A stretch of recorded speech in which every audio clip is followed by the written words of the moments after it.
Hey, I'm Mark Coyne, played for the Dragons for many years, 12 years, played a few games for Queensland and State of Origin, and also got to represent my country as well. Mark, welcome to From Then to Now. How are you? Yeah, I'm good, Dean. Thanks, mate. Thanks for the opportunity. How'd you end up in rugby league? I'm the youngest of four. I've got a sister and two older brothers, and my two older brothers were big rugby league players. We played for the local team at Sunnybank Magpies, and I just followed in their footsteps, I suppose. And one of my really good mates I went to school with got a contract over at Brothers, and I followed him over there to play under-19s. Had a couple of years there and then managed to crack first grade in 1987. And that was a year that we actually went through and won the grand final. We beat Redcliffe up there, and that was the Winfield Cup. And then at some point the Dragons had a look at me, and I ended up down in Sydney. Brian Smith. How big of an influence was he on your career early on? He was massive influence for me, Brian. He got me pretty young. He thought I was a winger to start with, and I said, well, I'm going to prove you wrong, because I didn't really like being called a winger. All my mates know that. But I said, I think I'm more of a centre, Brian. He said, well, you got to prove that to me. And to his credit, after about 4 games on the wing, he put me in the centres, and I stayed there. The grand final for 1993. I've always sort of felt 93 was the year that we should have won. 92, I sort of felt that we sort of got there and we went, how the hell did we get here? No one ever thought we'd make the top 5, let alone get to the grand final. But 93 was the year we should have won it, but unfortunately we lost Jason Stevens in the first minute. He had a compound fracture of his thumb. I was a bit vocal on the field usually, and I gave him the biggest serve of my life.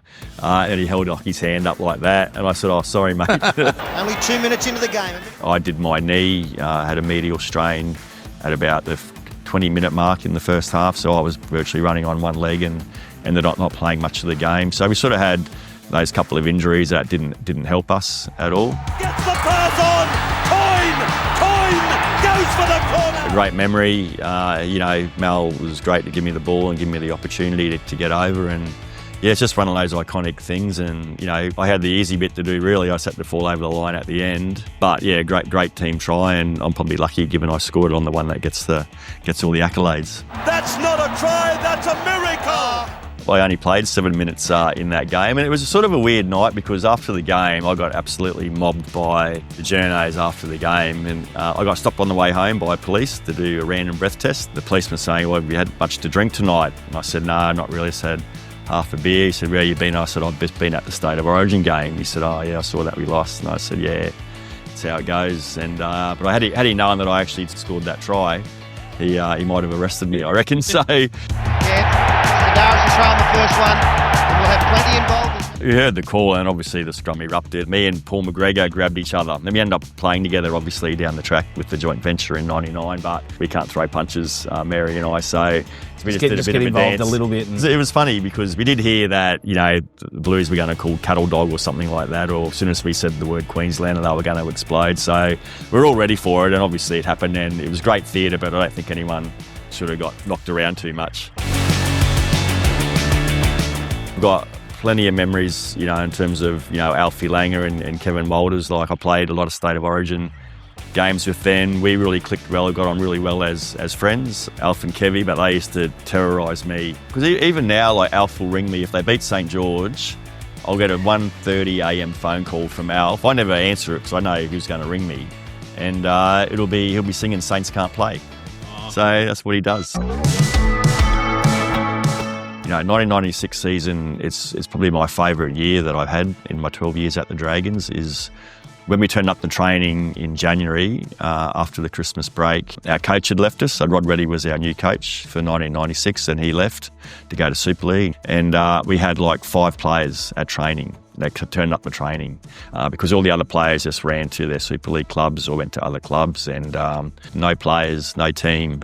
And we were just looking at each other going, what the hell is this year going to look like? Like, we haven't got any players. That year, like, to go from having, no players at training to slowly getting them all back, then with a new coach, and I think we lost again. We lost our first 4 or 5 games, and we made it into the finals, and then we just had this amazing run in the semi-finals, and we just played so well.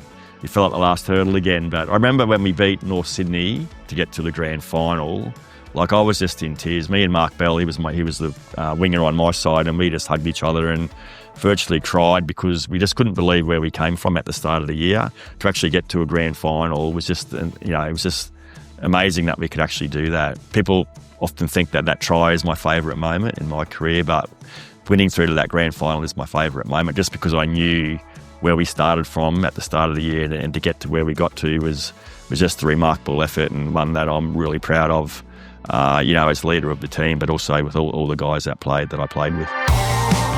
I've obviously achieved a lot in the game, and that's the one thing that eluded me. Though I do try and claim that I won a Winfield Cup up in Brisbane before I came down to the Sydney comp, but no one says that. That whilst you're still sad that you didn't get to hold up the premiership trophy, I've obviously got great memories of the club and my teammates, and to me it's that bond of having with the club and with your teammates that you played with is more important than any silverware.